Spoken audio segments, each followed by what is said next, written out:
परमधाम आश्रम कहारवाड़ी में पिछले 2 दिनों से कुछ तथाकथित संत आश्रम पर कब्जे का प्रयास कर रहे थे। इसी बात का विरोध महामंडलेश्वर मां मंदाकिनी पुरी ने किया था। कल सुबह हरिद्वार से आए कथित साधु संपूर्णानंद वेदानंद ज्योतिर्मयानंद ने हंगामा करते हुए महामंडलेश्वर मां मंदाकिनी पुरी पर हमला कर दिया, जिसमें उनके हाथ और कंधे में चोट आई। महाकाल थाना पुलिस ने प्रकरण भी दर्ज किया है। ज्ञात रहे परमधाम आश्रम में गादीपति बोधानंद महाराज वह भी पिछले 2 वर्षों से परेशान किया जा रहा है ताकि वह आश्रम छोड़ दें। मां मंदाकिनी पुरी स्थानीय साधुओं का समर्थन करती हैं। यही कारण है कि बाहरी असामाजिक तत्व उनके साथ हरकत कर रहे हैं। इसी बात को लेकर कल मंगलवार को सैकड़ों साधु संत गृहमंत्री नरोत्तम मिश्रा से मुलाकात कर कार्रवाई की मांग करेंगे। कई बार आवेदन दिए हैं, जो मेरे पास जिस आश्रम का मैं महंत हूँ, मुझे विधिवत तरीके से चादर विधि के द्वारा पंचों के द्वारा बैठाला गया है। और मेरा ही गुरु भाई जो पूर्व में कई साधुओं को मरवा चुका है, मेरे जो गुरु भाई हैं जिनके नाम से वो सच्चिदानंद आश्रम है,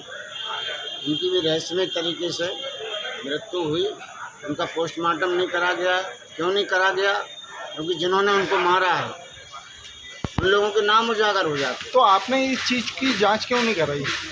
मैं गरीब आदमी हूँ, गरीब की सुनता कौन है? जो लोग जो अभी मेरे आश्रम में कब्जा करे बैठे, उसमें स्वामी ज्योतिर्मयानंद जो हरिद्वार से आए हैं, और हरिद्वार में भी उनके द्वारा पूर्व में एक साधु गोली मार के मर गया है।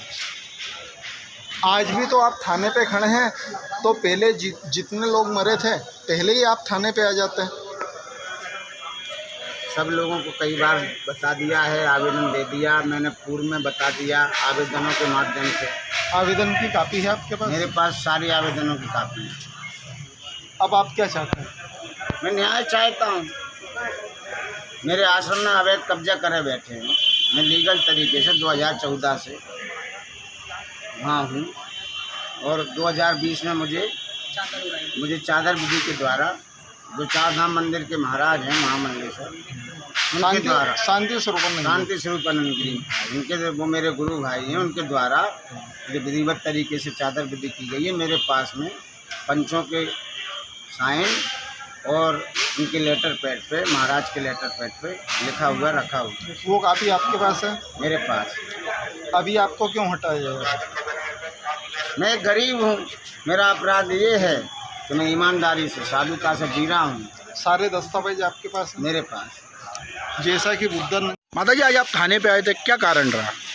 कारण ये रहा कि सुबह में 9 से 9:30 10 के बीच में उन लोगों ने मेरे साथ मारपीट करने की कोशिश की। मैंने बोधानंद को मार रहे थे, मैंने बोला भाई तुम गलत कर रहे हो, साधु के साथ ऐसा मत करो।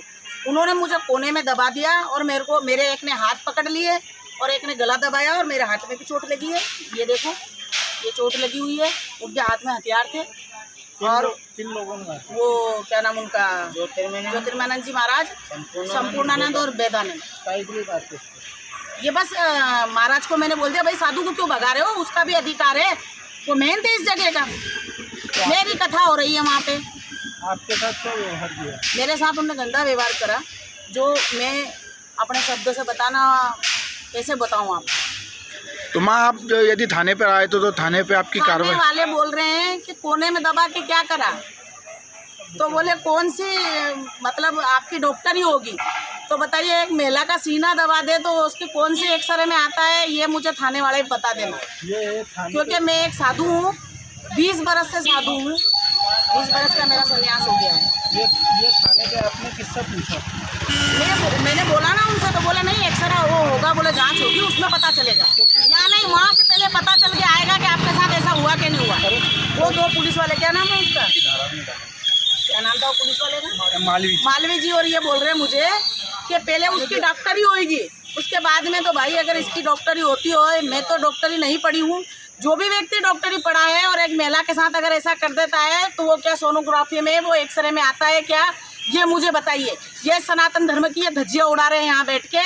और किस किस के फ़ोन से मेरी FIR ने बिल्कुल धारा नहीं बढ़ाई, एक ऐसी छोटी छोटी धारा लिखी। बताओ, ये एक मेरे से साधारण स्त्री अच्छी, मैं महामंडलेश्वर होने के बाद में मेरी धाराएं नहीं लिख रहे हैं, मेरे साथ छेड़खानी हो गई। और शिवराज जी, मामा जी, आप बोलते हो बेटी बचाओ बेटी पढ़ाओ, बहनों को 3000 4000, तुम्हारी बहनों की इज्जत सरेआम लूट रही है। आप खोल लो, नहीं तो आपकी ना कुर्सी बचेगी ना आप कोई बचोगे। ये मेरा शराप है आप लोगों को। अगर मेरी एफआईआर दर्ज नहीं हुई अगर, तो मैं भोपाल जाऊंगी, मैं दिल्ली जाऊंगी, संसद भवन में जाके बैठूंगी, ये मैं बता रही हूँ। क्योंकि एक साध्वी का 25 बरस का जो त्याग था ना, वो आज इस थाने में मिट्टी में मिल गया।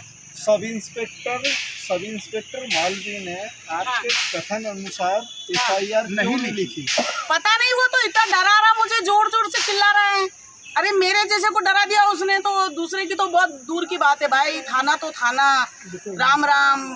कितने पैसे मिले? मेरे पास पैसे नहीं थे, इसलिए मेरी एफआईआर दर्ज नहीं हुई। साफ बोलती हूँ, बाहर से पैसे आ गए इसलिए उनकी एफआईआर में मेरी धारा नहीं बढ़ा जा रही।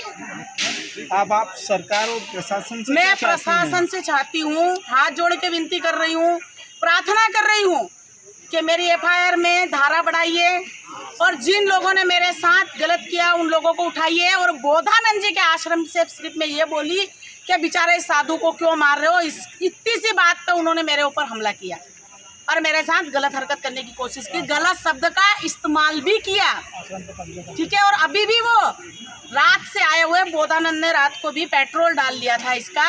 और बताओ, मुझे बोल रहे माता जी तुम्हारे साथ ले जाओ, भाई ये मर जाए मैं साथ ले जाऊँ। उसको बाहर रात को भगा दिया आश्रम से, आज इन लोगों ने भगा दिया है और ये बेचारा भटक रहा है दर दर। और सिर्फ मैंने सुबह यही बोला था कि बेचारे को क्यों मार रहे हो, रहने दो, उसने अपना जीवन दिया है। हम साधु अपने गुरु के नाम के पीछे भगवा पहनते हैं, माँ बाप भाई बहन की इज्जत को ताक पे रखते हैं, बच्चों को छोड़ते हैं छोटे छोटे से। ठीक है, और साधु बनते तो इसलिए बनते हैं कि हमारी कोई सुनवाई नहीं होगी, इसलिए हम भजन करते हैं कि हमारा देश आबाद रहे, हमारा राष्ट्र आबाद रहे। अगर सरकार और पुलिस ने आपकी मदद नहीं की तो आपकी आगे की रणनीति क्या होगी? मेरी आगे की रणनीति, मैं संत समाज को इकट्ठा करूंगी, पूरे देश से साधुओं को बुलाऊंगी, पूरे देश से संतों को बुलाऊंगी और पूरे उज्जैन मंडल को भी बोलूंगी। अगर मेरी कहीं त्रुटि हो, मैंने आज तक मेरे जीवन में कभी किसी संत के ऊपर कोई ऐसा करके उंगली नहीं बताई, ये मेरे जिंदगी का पहला चांस है। मैं बोलती हूँ और लोगों से कि सामने से वार करो, पीठ पीछे किसी की इज्जत के ऊपर दाग मत लगाओ, परंतु जब मेरी इज्जत पे दाग लगाया जा रहा है तो मैं कब तक चुप बैठूंगी। इसलिए मैं आज मुंह खोल के बोल रही हूँ।